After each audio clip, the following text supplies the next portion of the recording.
Have you ever really stopped to think about what money is? I mean, beyond the notes and coins, what is it fundamentally? Yeah, it's actual essence. Exactly. Well, welcome to our deep dive into that very question. We're going to be drawing heavily on Lynn Alden's really insightful 2023 book, Broken Money: Why Our Financial System is Failing Us and How We Can Make It Better. It's a fascinating read. It really is. So our mission today is, well, to kind of take a shortcut through the history of money, get a handle on how our current system works, look at the challenges, and maybe explore some potential paths forward. Things like internet native money. Right, give people the big picture. Yeah, the big picture, fast, and show you why all this stuff actually matters to you personally. So, okay, let's start at the beginning. Before we can even talk about money being broken, we kind of need to agree on what money even is, right? Absolutely, and Alden starts there. The book reminds us that money, at its core, it's like a social technology. A technology? How so? Well, it's something we humans invented to solve problems. Yeah. Problems of cooperating, agreeing on value, trading, that sort of thing. And what's really striking is how the book shows money hasn't always been, dollars or gold. Its precursors were incredibly varied. Oh, yeah. Like what? Think about ancient shell beads, used for literally thousands of years as currency in some places. Or, get this, giant stone discs on Yap Island, so heavy you couldn't move them. Wait, how did that work? Ownership was just known, socially agreed upon, didn't need to move the stone. Then you had salt, tobacco, cocoa beans, even feathers, copper rings, all sorts of stuff served as money. That's wild. And the book brings it right up to date, too, doesn't it? I think it mentions video game money. It does, which is a great example. It really highlights the core idea. Pretty much anything can function as money if enough people agree it does, and if it works as, well, the three key things. Right, the functions: medium of exchange, Store of value, and a unit of account. Got it. So that naturally leads to the next question. What makes good money, then? If anything can be money, what makes it last? Okay, yeah. What are the properties? The book breaks it down really well. Good money should be divisible. You can make change. Durable, doesn't fall apart. Portable, easy to carry. Scarce, this is a big one. Can't just make more of it easily. Exactly. Fungible, meaning one unit is the same as another, like one gold coin is the same as the next. Verifiable, so you can tell it's real. Transportable, low storage cost, and ideally stable purchasing power over time. And gold ticked a lot of those boxes naturally, right? It did. That's why it was so dominant historically. Scarcity, durability, divisibility, portability. Yeah. Had a lot going for it inherently. Okay, so thinking about this for you listening, understanding these properties helps you evaluate any form of money critically, whether it's cash or gold or something totally new like crypto. Ask yourself, how does it stack up on these points? Is it truly scarce? Verifiable? That kind of thing. That's the key takeaway there. Right. So, with that foundation, let's shift gears. How did banks get involved? How did money evolve with banking? Well, the book touches on some really early systems that paved the way, like the Hawala system. Never heard of that? Vaguely. It's like an informal transfer network based on trust. Exactly. It allowed people to settle debts across huge distances. Think Middle East, South Asia, without physically moving coins or goods, just IOUs between trusted brokers. It was all about ledgers, even back then. Interesting. So ledgers were key early on. Absolutely. And connecting this to the bigger picture, a huge leap forward was double-entry bookkeeping. Luca Pacioli, 1494. That innovation allowed for really complex tracking of assets and liabilities. Okay, that sounds like the bedrock of modern accounting, right? It absolutely is. And it became the foundation for modern banking as we know it. Which brings us to fractional reserve banking. This is a big concept in the book. Huge concept. Alden explains it very clearly. Essentially, banks don't just hold your deposits safely in a vault. They lend most of it out. Right, so if I deposit, say, $1,000... the bank only needs to keep a fraction of the reserve, maybe $100, depending on regulations. It lends out the other $900. And that $900 loan gets spent and probably deposited in another bank. Exactly. And that bank keeps a fraction, lends out the rest. The process repeats. Banks literally create new money, new deposit money through this lending process. Wow, so they're expanding the money supply. Massively. And this is where the book makes a really crucial distinction. There's the monetary base, that's physical cash, plus the reserves banks hold at the central bank. Think of it as base money. Okay. But then there's broad money. That includes all the digital money in checking and savings accounts, the stuff created by bank lending. And broad money is much, much larger than the monetary base. So what this means for you, practically speaking, is that most of the money you interact with, the balance in your bank account, it's not physical cash backed one-to-one somewhere. Not at all. It's mostly digital entries on bank ledgers, created primarily through this lending mechanism.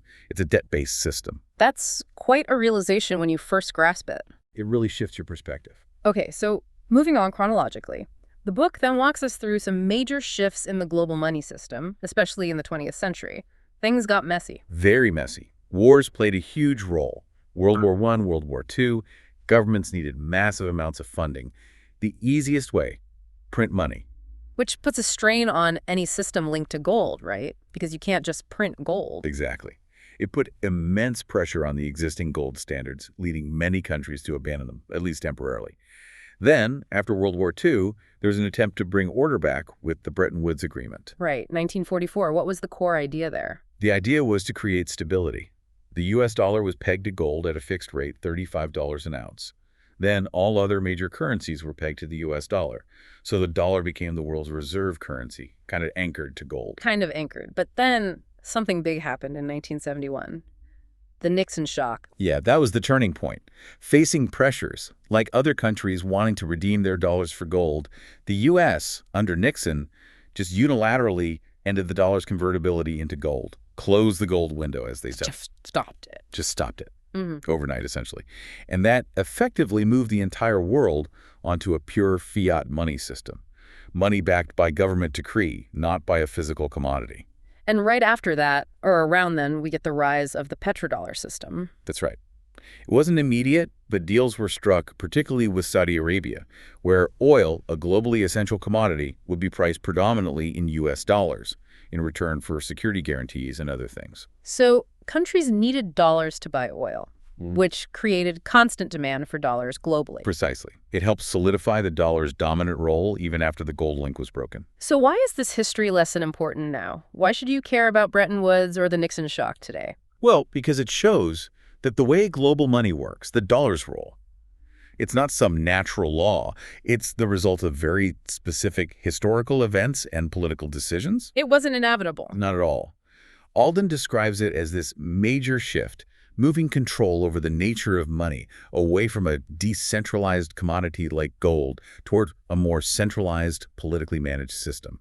And understanding that shift helps explain a lot about our modern world, right? Things like inflation, financial stability, currency fluctuations. It's all tied back to these historical pivots. It directly affects the purchasing power in your pocket. Absolutely. It sets the stage for the modern financial system. Which brings us to that modern system. Yeah. Alden argues that these fiat ledgers, these government-controlled money systems, while flexible, have an inherent tendency towards, what does she call it, entropy? Yeah, entropy. Like in physics, a tendency towards disorder or instability over the long run. How does that play out with money? The book explains it through the lens of the long-term debt cycle. Basically, periods of credit expansion fuel growth, which feels good. But over time, you need more and more debt just to keep the growth going. Like you're running faster just to stay in the same place. Kind of. And eventually, the debt burden becomes so large that the easiest way out for governments and central banks is often to debase the currency, create more money, which leads to inflation. And inflation erodes the value of existing money and debt. Exactly. And this whole process creates winners and losers. People holding assets, stocks, real estate, they often benefit as those prices inflate. But people on fixed incomes or people just holding cash savings, they lose purchasing power. And the book shows how institutions like the Federal Reserve and the commercial banks are constantly trying to manage this, right? Using tools like QE, quantitative easing. Right. QE is basically the central bank creating new money to buy government bonds or other assets, injecting liquidity into the system, often to push down interest rates or prop up asset prices. But it also expands the money supply, contributing to that long-term cycle. So connecting this to the bigger picture, Alden suggests this system, this reliance on debt and continuous money creation, leads to what she calls the financialization of everything. Yeah, where more and more economic activity and wealth gets tied up in financial markets and instruments, sometimes detached from the underlying productive economy. Trading paper assets becomes more profitable than building actual things. So for you listening, understanding this dynamic, this inherent entropy or tendency towards inflation and debt cycles in the current system, it helps explain why financial stability can sometimes feel so fragile. Right. And why your savings might not hold their value over decades unless they're invested wisely. It's not necessarily about your individual choices alone. It's partly the system itself. Okay, so that paints a picture of the current system and its challenges, but then the book introduces something radically different: internet native money, and specifically, Bitcoin. Yes. This is where the narrative really shifts towards potential alternatives. Bitcoin, proposed by the anonymous Satoshi Nakamoto back in 2008. The white paper title was Bitcoin, a peer-to-peer electronic cash system. Peer-to-peer, meaning no central intermediary, no bank. Exactly. And the truly ingenious part, the core innovation, was solving the double spending problem for digital cash without needing a trusted third party. How can you spend the same digital dollar twice if there's no bank keeping track? Bitcoin solves it using cryptography, a public ledger called the blockchain, and a consensus mechanism called proof of work. Essentially, a decentralized network of computers validates all transactions and secures the ledger, making it incredibly difficult and expensive to cheat the system. It's fundamentally different from fiat. So Alden highlights Bitcoin's properties in relation to that list we discussed earlier, the properties of good money. How does it stack up? Well, she argues it scores highly on several key points. It's permissionless. Anyone with an internet connection can use it. Censorship resistant, very hard for any single entity to block transactions. Verifiable, easy to confirm authenticity. And critically, it has a provably fixed supply. Only 21 million Bitcoin will ever exist. That's a stark contrast to fiat currencies. Huge contrast. The book also tackles the energy consumption debate, explaining that while Bitcoin mining uses energy, a significant portion often utilizes stranded or otherwise wasted energy resources, which complicates the simple narratives you often hear. Right. But then there's a practical question. Bitcoin's main network, the blockchain, isn't super fast, right? Transactions can take time to confirm. How can that work for everyday stuff like buying coffee? That's a valid point, and the book addresses it by introducing the Lightning Network. Think of it as a Layer 2 solution built on top of Bitcoin's main layer. Layer 2, like adding faster lanes to a highway. Exactly like that.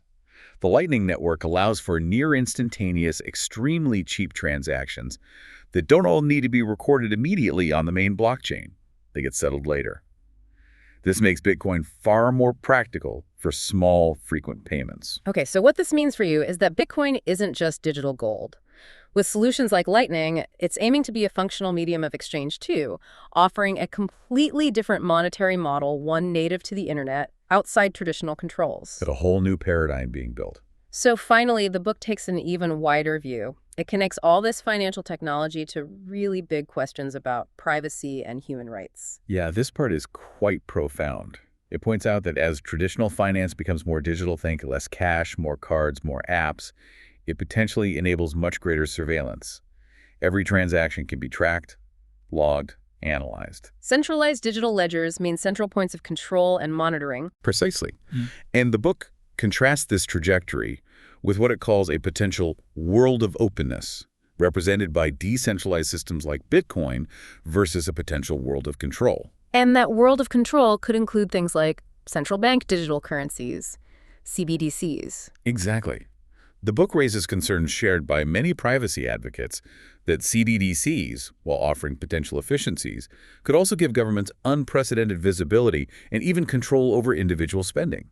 Imagine programmable money that can only be spent on certain things or expires. That sounds dystopian. It raises serious questions. But the book also offers a counterpoint. Technology isn't just a tool for control. It can also be an asymmetric defense against control. How so? Things like strong encryption and permissionless decentralized networks like Bitcoin can empower individuals to protect their financial privacy and transact freely outside of centralized surveillance systems. So technology cuts both ways. It can enable control or it can enable freedom. That's the core tension. And putting this into perspective, it forces us to ask some fundamental questions about trade-offs. How much privacy are we willing to sacrifice for convenience or perceived security? What kind of digital future do we want? And this isn't just some abstract debate for economists or techies, right? This affects you directly. It's about your personal freedom, your financial privacy, the kind of society you want to live in. Absolutely. The choices being made now about financial technology will shape that future. Wow. Okay, so let's try to wrap this up. Today, we've gone on quite a journey, really, from ancient shell money all the way to Bitcoin and the Lightning Network. We covered a lot of ground. The history, the mechanics of banking, the big shifts like Bretton Woods and Nixon shock. Yeah, the challenges in the current fiat system, that idea of entropy and debt cycles, and then these emerging digital alternatives. And hopefully we've shown how understanding these pieces, Paddlesole, money's properties, how banks create money, the Hmm. history, the new tech, gives you a much clearer lens to view the financial world. Definitely. And as Lynn Alden's book powerfully argues, this isn't just about economics. The way our money works is deeply connected to things like human rights, privacy, and that balance between central control and individual liberty. It really makes you think. It does. So maybe a final thought for you to consider, building on everything we've discussed, reflecting on this deep dive, what really stands out to you about the kind of monetary system you'd want to participate in, and perhaps more importantly, what role do you think ordinary individuals actually play in shaping the future of money? Something to chew on.